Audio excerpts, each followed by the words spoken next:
We're looking ahead to Kilkenny now, heading into Brian Cody's 22nd season in charge of the team, joined by Michael Verney, and we're brought to you by OrgaRetro.com. If you want to get this Kilkenny jersey, a tip man wearing Kilkenny colours, sure looked, it was about time the cats looked well. And you're wearing the Roscommon jersey there, but sure, anyway, there could be a few Roscommon people looking in. If you want to get that jersey or this jersey with 15% off, use the promo code OurGame. 22nd year. 22nd season. I know, 22nd season for a manager is just, when you actually put that down, I think it's actually unbelievable. And funnily enough, I think people always look back at Cody's, like, the golden era and that golden team, and the fact that maybe they haven't won an All-Ireland in 5 years. I'd actually say that in recent years, and the last two years have probably been Cody's best years in many ways, because they won a league title in 18, totally against the head when everyone said they were in transition, and they beat the team that everybody nearly thought was unbeatable yesterday, or last year in the All-Ireland semi-final, beating Limerick with an unbelievable performance. I actually would class that as probably the best performance that any Kilkenny team nearly has had under Brian Cody, because it was totally against the head. And I just think for a lad to be going into his 22nd season and to be still that hungry and still be able to motivate his team that much that they're able to produce something like that, I think it's phenomenal. Yeah, so you couldn't really argue with that. And actually, just because we're going on about the 22nd season for him, just to quickly run through what he's up against, like John Kiley, 4th year, Liam Sheedy, I suppose it's his 5th year really, if you're to include both terms, but obviously there was the guts of a decade in between that. Kieran Kingston, it's his 2nd term, and this will be his 3rd year. If I'm correct in saying he had two years the first go around. Brian Lohan, 1st year, Liam Cahill, 1st year, Matty Kenny, 2nd year, Shane O'Neill, 1st year, Eddie Brennan, 2nd year, and you're looking at Davy Fitz in his 4th year. So really, you could probably nearly add up the combined years of the rest of them, and it would just be just about tipping into what Cody has done. Yeah, it's phenomenal. It really is. And by the way, their silverware wouldn't match his. Everyone else combined. No, not even close. That'd actually be worth doing. It'd actually make a lovely graphic to put it together, what all those guys have won up against him. It's like something, like if Cody was a Mourinho type character, that's the sort of stuff he'd be coming out with in press conferences when I'm doing questions. Respect, like that. Respect. Like 11 All-Irelands, respect. But it's phenomenal what he's done, and I think that's why. That's why facts sometimes do lie. You could say, what's the story? You always say, I know you're only messing, but you always say Kilkenny are going for the drive for 5 years without an All-Ireland. And you can put a fact out there. It's totally distorted in my view to say he's rebuilt again. God, how many times has he rebuilt at this stage? Probably, 99 to 2000, he rebuilt there and won an All-Ireland. He rebuilt again, probably after 05. He rebuilt again then after a load of lads retired in 14, and he's probably rebuilt again in 17 and 18.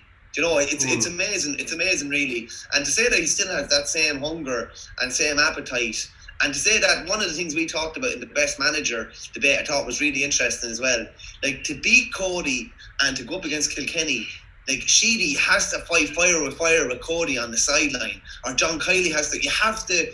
You can't be bullied by him, and I mean this in the best way possible. He is a bit of a bully on the sideline, and I think that's a great thing. I don't think he's real domineering or anything like that, but I just think he gives an aura that his side won't be beaten, or it won't be for a lack of trying that they're beaten, and he will do everything he can on the line, be it to influence a call or motivate his lads. And when you see him animated, other managers, Anthony Cunningham did it in Galway, Sheedy has done it, and anyone that's going to beat him will have to fight fire over fire with him on the line.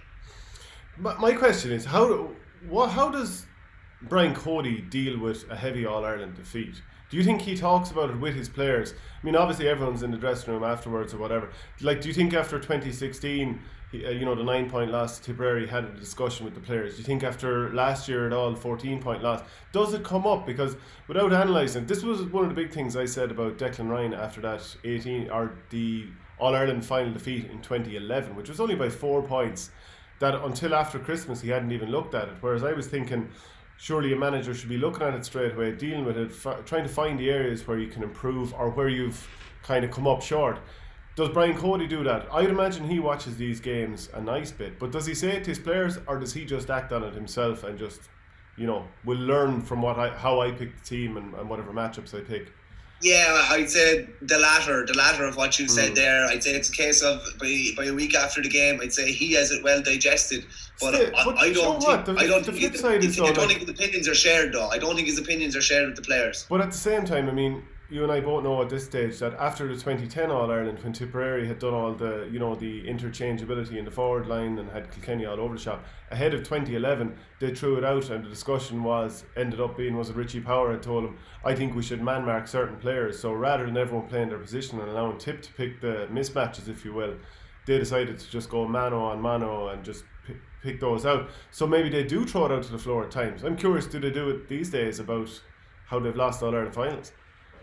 Yeah, be interesting to find out. I do think a lot of it is done in probably the comfort of his house. He looks at a video, and makes. I think he, like, over the years, if you look at it, he's made opinions on players, and a lot of the time the players like didn't know what his opinion was until the next year when they weren't starting, or the year after when they were slowly kind of slipping away. I think he watches something, sees something, makes a viewpoint on it, and then goes with that. Whether he shares it a lot with the players, maybe a bit, but I think he's more kind of his own. He's his own man in that respect. I think he makes the calls himself and doesn't put too much responsibility in his players' hands. I could be wrong, but that's my gut feeling on it. Yeah, and so I believe that before big matches or before a season or whatever, himself and the management team, they'll get a little area in Langton's down in Kilkenny. They'll put everything up on the wall, try and figure the whole thing out. So yeah, obviously the players wouldn't be invited into that, but he probably does canvass them for their opinions to some degree anyway, if that 2011. Definitely the elder players, like Henry would have definitely been canvassed, and some of the older players, maybe TJ will be canvassed for his opinion now. Don't think he'd be going around like asking everyone what do you think or anything like that. Far from it. Mir, how do we win this one? Come here, but like, if you were to look at the absolutely key players in this Kilkenny team, and if they're to launch a bid to win All Ireland this year, I mean, just looking at the odds, they're 5-4 for Leinster, and I think most people would expect them to get to the final because they're playing the winners of Dublin and Laois, and they would be favourites for that game. All Ireland, they're 9-2. You'd have to ask, if they meet Limerick this year, would Limerick be caught cold? If they play Tipperary, are they going to bridge the 14-point loss? Obviously, there's the red card into the mix, and that really bloats the scoreline. But you are talking about a team where TJ Reid turning 33 very soon, Richie Hogan 32, Colin Fennelly's the other side at 30, Killian Buckley, as you reported, has a thumb injury. He might miss the first round. Most of the players have a lot of miles on the clock, the very, very key players. Yeah, I think that's an argument you can play it whatever way you want. I'd also say that TJ Reid and Colin Fennelly are in the form of their life and have never been playing better. So yeah, like I think until their form like dips from what it is at now, I don't think age really comes into it. I think you'd say they're nearly playing the best stuff of their career. I would say similar about like Joey Holden over that. Since the 2016 All Ireland, he's had 3 or 4 really, really consistent seasons. Paul Murphy's probably going to be a bit off, I would say, just at the fact that he was off on a tour of duty and was kind of thrown back into the middle of club action and is coming back in now. But he's such a strong physical player. Winter hurling will really, really suit him, and the fact that things are probably going to be a small bit more direct might suit him as well. By all accounts, Richie Hogan came on in a challenge game against Clare at the weekend, so he's obviously over that hamstring injury that saw him miss the relegation semi-final and final with Danesfort as well. Or he came on near the end of the final, I think. So I don't, an aging squad, I'd say I'd look at it the same way I'd look as Tip. They don't have to go through a 3 or 4 month pre-season. They're ready to go now straight away. TJ and Colin Fennelly probably took a week, maybe 10 days off, if even, because by all accounts they're absolutely hungry for work. And Colin is captain. They might have only taken a couple of days off and went straight back in with Kilkenny. And if they maintain that sort of form that they had with Ballyhale, like, just to have that access up front is like it's such a potent weapon. And now I think it's exciting for Kilkenny, I have to say, because you have the likes of Owen Cody, who's after coming back in off, winning back-to-back All-Irelands with Ballyhale, winning 3 in a row Kilkenny titles. I think he scored 3-5 at the weekend against Clare, I heard. And I heard Billy Ryan is absolutely flying as well. The fact that he was injured with Ballycallan and is only just coming back to form now and is actually really, really fresh coming back in with Kilkenny could be a great thing. You've like younger players as well there, the likes of John Donnelly. Conor Delaney's had a couple of injuries. If he gets a clean run, he could be wing back on this team.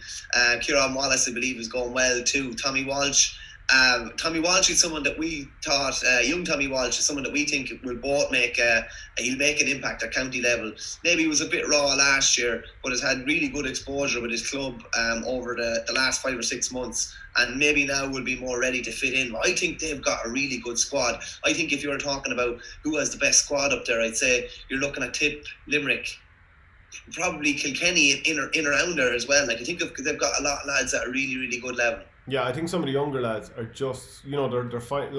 Brian Cody has found the younger lads that can help buttress his team that for a couple of years he couldn't find. Like, you remember the amount of different, for example, half forwards that he tried over the course of like 17, 18, 19. I think he's finding that now. Losing Adrian Mullen, he may, or like, I spoke with DJ Carey recently, you can see the interview on our game, but he was kind of saying if Kilkenny got deeper into the championship, you might see him involved. Whether the guy hits the ground running after a long injury is another thing, and that's something we'll see maybe in Limerick and other counties too. It's very hard to hit the ground running, but whether any way you slice it up, so assuming fitness is there, they've the best goalkeeper in the competition in in Owen Murphy as far as I'm concerned, and they have the best forward in TJ Reid.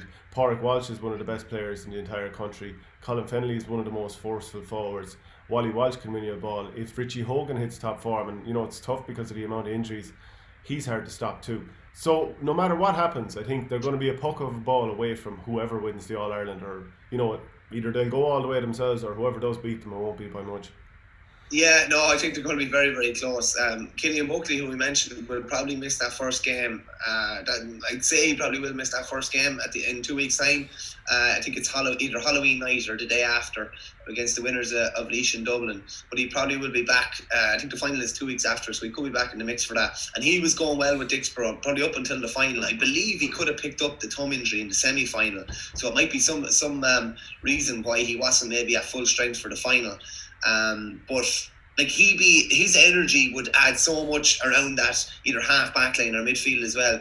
You're throwing Conor Fogarty into the mix. You're throwing maybe Conor Brown into the mix after a full year of club hurling and maybe been a bit raw last year, but still doing a good job. They have a lot of options now. As you said, Cody kind of threw I don't mean this in the way it maybe sounds, but he threw a lot, kind of, maybe would say, at the wall. Some of it stuck, some of it didn't. The ones that stuck are still there now and are much better for it. The ones that where it didn't stick are not there. And he probably realised he had a short maybe window to find out, is this lad up to it or is he not? A good few of them have proved that they are up to it, and I think I think it's exciting enough for Kilkenny again. And like, if you're going to talk about like favourites or who's going to be thereabouts to win a Winter All-Ireland, very, very hard to look past them. When you say they're not going to concede big scores, they have the best goalkeeper. You can see Owen Murphy hitting 2 or 3 long-range points from frees in every game. You can see TJ easily scoring 113 or 114 in a game, 10 or 11 from frees. You could easily see Colin Fennelly getting a couple of goals in wintry conditions. He gets them in all conditions. And then all you need is other players chipping in, be it Richie Hogan, be it Owen Cody, be it Billy Ryan, Walter Walsh, John Donnelly. Do you know, like, there's a lot of options there now, and they look a lot more potent maybe than they did. So I think it's exciting enough times for Kilkenny. At the same time, I don't know if their options on the bench are necessarily game changers in the way that, and don't get me wrong, not many teams have this, but bringing Shane Dowling off the bench as Limerick did in the past. And do you know what, speaking of Limerick and teams that they could meet further down the line, I think it's important for Kilkenny to nearly go through the front door. They haven't won Leinster since 2016, and I think if they end up in the back door, you don't know who you're going to get. And in an overall sense, I think Munster is slightly stronger than Leinster. If they end up having to play, let's say, Cork, Limerick and Tip, I think at some stage they'll come unstuck. It'd be incredible to get through all of those. Last year that's exactly the path they had, now that I say it. And ultimately they came unstuck. Do you feel like they need to go through the front door, because you don't know what you're going to get if you have that circuitous route of the back door? Yeah, no, I think a title would be big for them.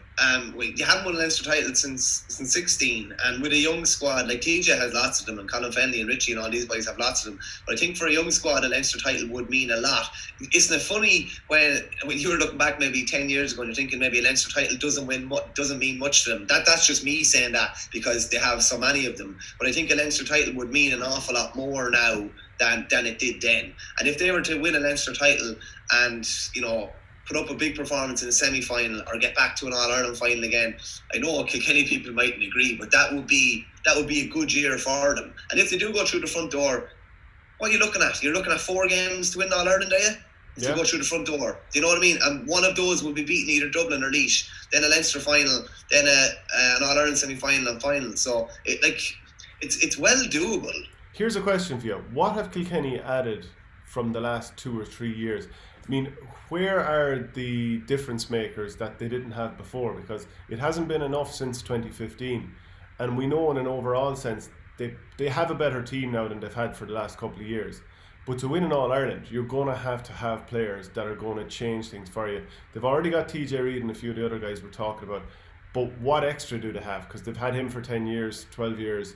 So they obviously need a little bit more. Do they have that?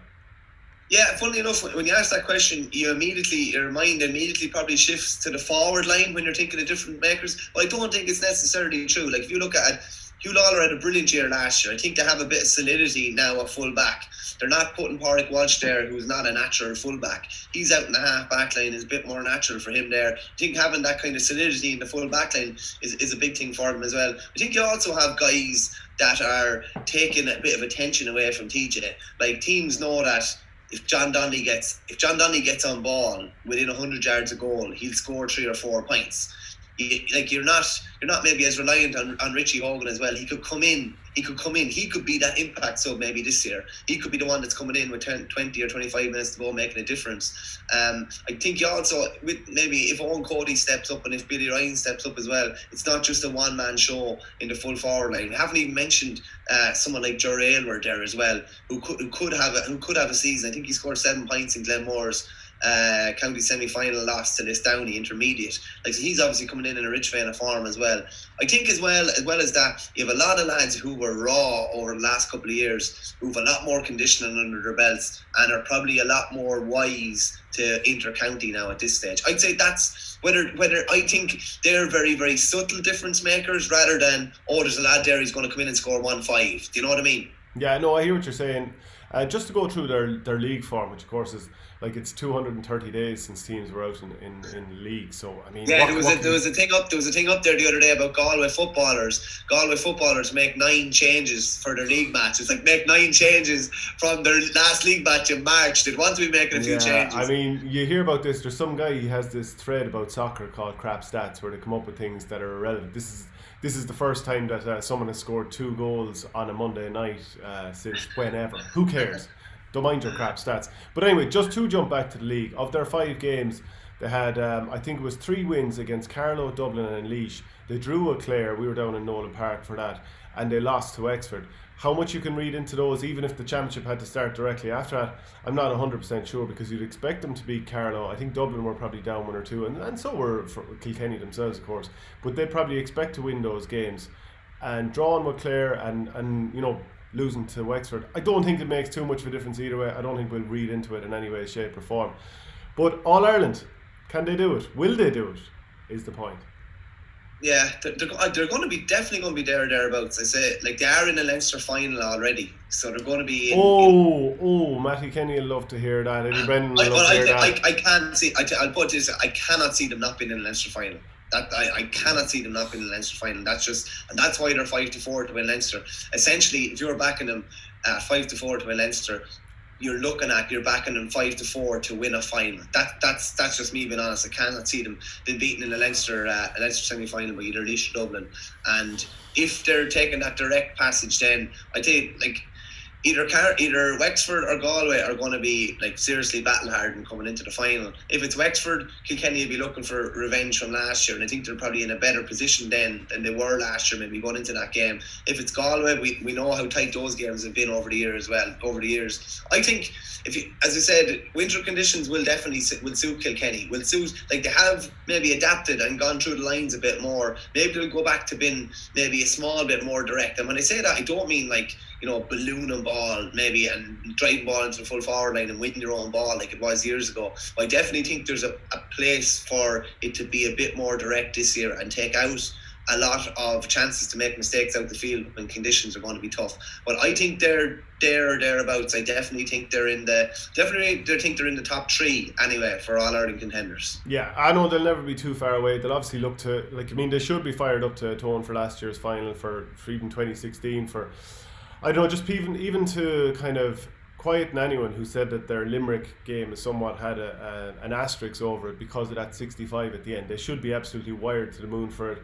They've 2 in a row Club All-Ireland champions in Ballyhale backbone in their team. They won't be too far away. Right, that's it for the Kilkenny preview. I don't think they'll win the All-Ireland, but I think whoever beats them will probably beat them by only a puck of a ball. If you want to get this jersey, go to orgaretro.com. You get 15% off with the promo code OurGame. Same and all with the Roscommon jersey if you wanted to.